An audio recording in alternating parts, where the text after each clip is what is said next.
ಸಂಪರ್ಕದಲ್ಲಿರಿ. Breaking update ಲಭ್ಯ ಆಗ್ತಾ ಇದೆ, ಗಮನಿಸ್ತಾ ಹೋಗೋಣ. ವಿಧಾನಸೌಧದಲ್ಲಿ ಪರಿಷತ್ ಚುನಾವಣೆ ಆರಂಭ ಆಗಿದೆ. ಮತದಾನ ಮಾಡಿದ್ದಾರೆ ಜಿಟಿ ದೇವೇಗೌಡರು. ಅತ್ಯಂತ ಕುತೂಹಲ ಇರೋದೇ ಜಿಟಿ ದೇವೇಗೌಡರು ಜೆಡಿಎಸ್ ಪರವಾಗಿ ಇರ್ತಾರಾ, ಕಾಂಗ್ರೆಸ್ಗೆ ಏನಾದ್ರು ವೋಟ್ ಹಾಕ್ಬಿಡ್ತಾರಾ ಅಂತ ಹೇಳಿ. ಗೌಪ್ಯ ಮತದಾನ ಹೀಗಾಗಿ ಗೊತ್ತಾಗೋದಿಲ್ಲ. ಜಿಟಿ ದೇವೇಗೌಡರು ವೋಟ್ ಹಾಕಿದ್ದಾರೆ. ಕರೆಮಾಜಿ ನಾಯಕ್ ಬೆಳಗ್ಗೆ ನಮ್ಮ ಜೊತೆಯಲ್ಲಿ ಮಾತನಾಡುವಾಗ ವಿಶ್ವಾಸ ವ್ಯಕ್ತಪಡಿಸ್ತಾ ಇದ್ರು. ಹಿರಿಯರಿದ್ದಾರೆ, ಪಕ್ಷದಿಂದ ಗೆದ್ದಿದ್ದಾರೆ, ಹಾಗಾಗಿ ಪಕ್ಷ ನಿಷ್ಠೆಯನ್ನು ಪ್ರದರ್ಶನ ಮಾಡುವ ವಿಶ್ವಾಸ ಇದೆ ಅಂತ ಹೇಳಿ.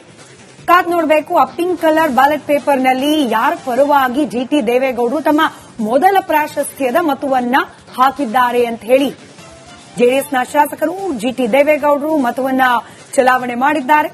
ಆ ಸಂದರ್ಭದ ಫೋಟೋವೊಂದನ್ನ ಗಮನಿಸ್ತಾ ಇದ್ದೀರಿ.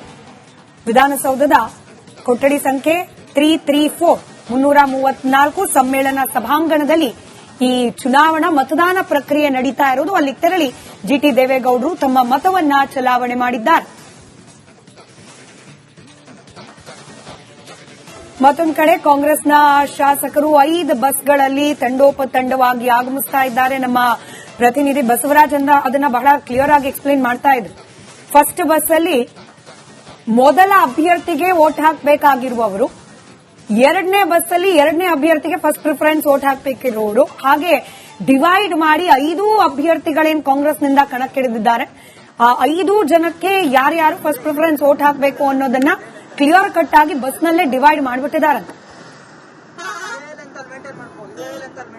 ಒಬ್ಬ ಅಭ್ಯರ್ಥಿ ಮೊದಲ 2 ಅಭ್ಯರ್ಥಿಗಳಿಗೆ ತಲಾ 30 ವೋಟ್ ಅನ್ನ ಹಾಕ್ಲಿಕ್ಕೆ ಡಿಸೈಡ್ ಮಾಡಿದಾರಂತೆ. 28 ಸಾಕು ಅಭ್ಯರ್ಥಿಯ ಗೆಲುವಿಗೆ. ಆದ್ರೆ ಎಲ್ಲಾದ್ರೂ ಬೈ ಮಿಸ್ಟೇಕ್ ಏನಾದ್ರೂ ಮತದಾನ ಪ್ರಕ್ರಿಯೆಯಲ್ಲಿ ತಪ್ಪಾಗ್ಬಿಟ್ರೆ, ಬೇರೆ ಏನಾದ್ರೂ ಅಡ್ಡ ಮತದಾನ ಆಗ್ಬಿಟ್ರೆ ಸೇಫರ್ ಸೈಡ್ ಇರಲಿ ಅಂತ ಹೇಳಿ ಮೊದಲ 2 ಅಭ್ಯರ್ಥಿಗಳಿಗೆ 30 ಮಂದಿ ಶಾಸಕರು ಮೊದಲ ಪ್ರಾಶಸ್ತ್ಯದ ಓಟನ್ನ ಹಾಕುವವರಿದ್ದಾರಂತೆ.